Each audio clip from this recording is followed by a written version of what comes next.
Masya Allah, kalau amalan bapak dan amal saya biasa, tapi ketika kita memiliki akhlak yang baik, maka bisa jadi amal yang biasa itu menjadi amal yang luar biasa di hadapan Allah. Kapan? Ketika amal kita ditopang dengan akhlak yang mulia.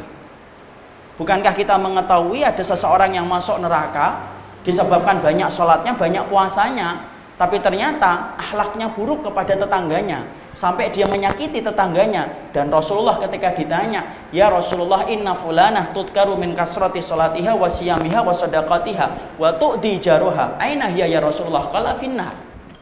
Makanya Rasulullah SAW pernah ditanya, ya Rasulullah, bagaimana dengan seorang wanita yang kami temui banyak sholatnya, banyak puasanya, banyak sedekahnya, wa tu'di jaruha, kekurangannya satu ya Rasulullah, tu'di jaruha, dia menyakiti tetangganya dengan lisannya. Aina hiya ya Rasulullah, di mana tempatnya kelak di akhirat? Rasulullah itu mengatakan finnar, dia berada di dalam neraka.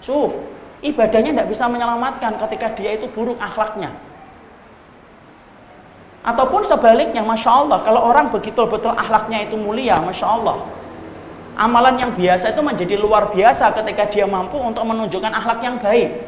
Tidak percaya?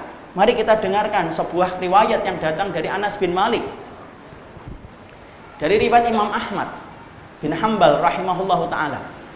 Rasulullah SAW berkata kepada para sahabat yang saat itu sedang berkumpul bersama Nabi, yatla' fikum rajulun min ahlil jannah. Ketika Nabi sedang duduk-duduk bersama dengan para sahabat, kemudian Nabi tiba-tiba berkata, nih bentar lagi nih, laki-laki penduduk surga nanti akan muncul. Masya Allah, laki-laki penduduk surga akan muncul. Yang muncul siapa Pak? Yang muncul adalah laki-laki Ansor, jenggotnya basah, nenteng sandal dengan tangan kirinya.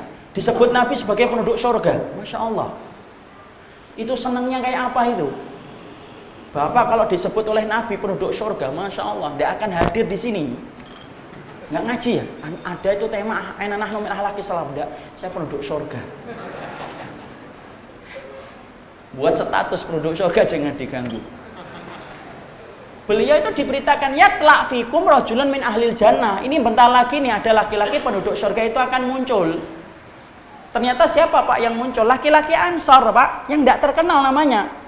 Itulah yang kita harus paham. Kam min masyhurin fid dunya majhulun fis sama, wa kam min majhulin fid dunya masyhurun fis sama. Ada orang yang kadang-kadang nggak dikenal sama kita, tetapi dia terkenal di antara penduduk langit. Orang yang datang tidak diantar, pulang tak dijemput. Tapi nyebutnya jelangkung, berarti masih ada sisa-sisa dulu ini. Maka kemudian Rasulullah SAW kemudian mengatakan, inilah penduduk surga. Hari berikutnya Nabi ketika bertemu dengan para sahabat kembali, Rasulullah mengulang perkataan yang kemarin, yatla' fikum rajulun min ahlil jannah. Bentar lagi nih laki-laki penduduk surga akan muncul. Ternyata laki-laki kemarin Pak, jenggotnya basah, nenteng sandal dengan tangan kirinya.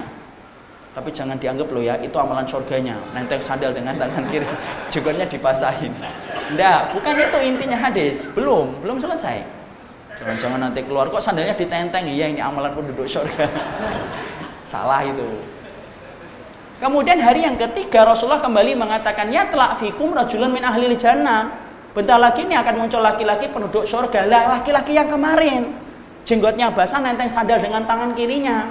Masya Allah, Bapak tidak perlu tanya, kok bisa 3 hari nenteng sandal Ustaz? Itu tidak dimasukkan dalam hadis. Maka kemudian ternyata ada salah satu sahabat yang penasaran. Siapa yang penasaran itu? Masya Allah, yang penasaran itu adalah Abdullah bin Amr bin As radhiyallahu anhuma. Dia penasaran sampai kedatang kepada sahabat tadi dan berkata, ini fi mukhasamah, saya ini lagi bermusuhan sama ayahku. Boleh nggak saya tidur di rumahmu 3 hari saja? Ya, ini menunjukkan kepada kita Pak, kalau kemudian berkunjung ke saudara itu paling lama 3 hari, jangan 3 tahun. Tapi kan memperpanjang umur. Ya, antum panjang umurnya, dia pendek umurnya. Kok lama ndak pulang-pulang? Iya, silaturahmi memperpanjang umur. Antum yang panjang, dia yang pendek, mendadak. Kemudian akhirnya dia tidur di rumahnya sahabat Ansor tadi, ikhwan. Masya Allah, tidur di rumahnya sahabat Ansor. Masya Allah, setelah dia tidur di rumahnya sahabat Ansor tadi, dia perhatikan kehidupan malamnya, dia sengaja tidak tidur untuk memperhatikan apa yang dilakukan oleh laki-laki Ansor itu, sampai Nabi mengabarkan 3 kali penduduk surga. Umar saja cuma 2 kali loh. Ini 3 kali Nabi mengabarkan dia penduduk surga. Dilihatin ini pasti habis sholat isya langsung sholat malam ini. Ternyata habis sholat isya tidur. Tolong ya, bagi yang tidak pernah sholat tahajud jangan ngambil dalil ini ya. Tuh ada penduduk surga tidak pernah tahajud. Saya berlepas diri dari pemahaman yang menyimpang. Jadi kemudian habis sholat isya dia tidur. Ditunggu jangan-jangan bentar lagi bangun ini. Ternyata bangun sebentar ketika dia agak gusar di dalam tidurnya. Ketika duduk apa yang dilakukan olehnya? Dia hanya berzikir saja. Qomat kamit dengan lisannya yang terbaca oleh matanya. Setelah itu dia pasti ini masalah setelah ini dia sholat. Enggak, tidur lagi sampai subuh. Insya Allah itu. Tapi tolong ya jangan salah paham ya. Saya khawatir banget ini masalahnya. Lalu kemudian hari yang kedua sama, dilihatin ibadahnya ketika pagi, sore sama dengan para sahabat, tidak ada yang istimewa. Malamnya kembali tidak sholat tahajud, ikhwan. Tidak sholat tahajud. Pada hari yang ketiga pun sama, hari yang ketiga pun tidak sholat tahajud. Maka kemudian ketika gusar di dalam tidurnya, zikir sebentar, kemudian tidur kembali. Sudah sampai pagi. 3 hari. Padahal Nabi mengabarkan bahwasanya dia penduduk surga sampai 3 kali. Maka kemudian akhirnya Abdullah bin Amr bin As radhiyallahu anhuma lalu kemudian berkata, tidak tahan dia, akhirnya dia cerita, sesungguhnya saya itu tidak ada permasalahan dan permusuhan dengan ayah saya. Tapi sesungguhnya saya niat untuk tidur di rumahmu supaya aku tahu dan mencuri ilmu. Apa sih yang kamu lakukan? Sampai kemudian Nabi mengabarkan bahwasanya kamu itu penduduk surga sampai 3 kali. Tapi ternyata Masya Allah yang aku lihat itu gak ada yang istimewa, sama dengan para sahabat yang lainnya. Laki-laki Ansar itu kemudian berkata, kalau kamu melihat amalan zahirku ya semacam itu.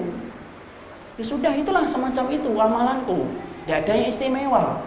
Abdullah bin Amr bin As merasa gagal untuk mendapatkan jawaban. Dia pulang minta pamit, sudah merasa gagal mendapati jawaban. Dan dia merasa ini pasti dia sembunyikan amalnya. Baru beberapa langkah dipanggil oleh laki-laki Ansar itu, kecuali satu. Hatiku tidak pernah hasad kepada orang yang beriman. Tidak pernah berkeinginan untuk mendolimi mereka. Dan setiap kedoliman yang dilakukan oleh mereka, Masya Allah, aku maafkan kedoliman mereka setiap aku menjelang tidurku, dalam satu riwayat. Masya Allah. Maka kemudian Abdullah bin Amr bin As berhenti, menghampiri laki-laki Ansar itu dan berkata, ini loh amalmu yang menjadikan kamu itu dimasukkan oleh Allah ke dalam surga.